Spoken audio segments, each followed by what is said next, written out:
Lord gave me a vision before we came into the service. I saw this big brick building, half the size of a skyscraper, just thick concrete. It seemed like ancient type of building. And I saw it crumble, like when they bring a building down in a city because they want to put something in its place. I saw it just crumble. And I felt like the Lord was showing me that there are some strongholds that we have. Maybe they're there not because we've sinned, but they're just something's built up. Walls have been built up. Strongholds. A stronghold is on us right now.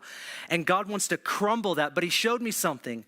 After the smoke cleared, all of the rubble was still there. The stronghold came down, but there was still work to do after it came down. And I just want to prophesy this over someone tonight, that God wants to bring strongholds, something that you and I can't defeat on our own, something we can't get past on our own. He wants to bring that down, and he will do that. But then he calls us to the commitment of clearing out the rubble, and he will walk us through that. Strongholds coming down and breakthroughs are not just about immediate miracles that don't require you and I participating in clearing the path and building new things. To see the beauty of new things being built, sometimes we got to carry all that rubble out of that old place so that God can do what he's best at. So I prophesy over you, if that's you, God wants to do a new thing in you.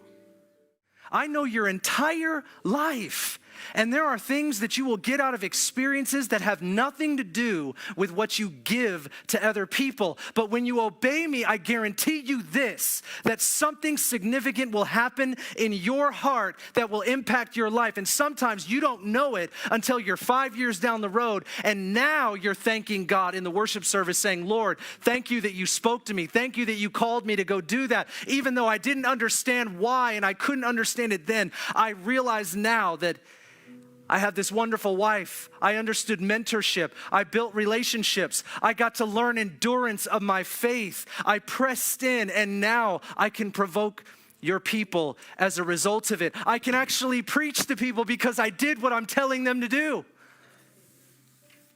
What if sometimes God is not speaking to us because what he wants from us is performance and impact? What if he wants to go deeper and deeper and deeper, and he's making that obedience equal things that you and I could never imagine? That is what God is doing. If you're in a place where you feel like you're disillusioned because you did obey the Lord, I want to encourage you.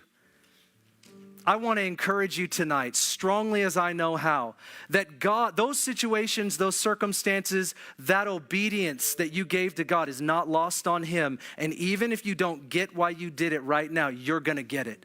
Speak to us. It's not just about impact and performance and obedience. He is doing far deeper things inside each one of us. And if that means that I got to go help plant a church that in the world's eyes doesn't succeed, and I couldn't lead one person to Christ, and I don't have any fruit to show for 3 years of my life, if that's what that means, then God, do it again. Do it again. Whatever you want me to do, I'll do. And whatever that means is what it means. I just want to follow you tonight. Trust him, even when you don't get it. That's what I've sought to do. That's what I encourage you to do. And may it bring healing to your life. The Lord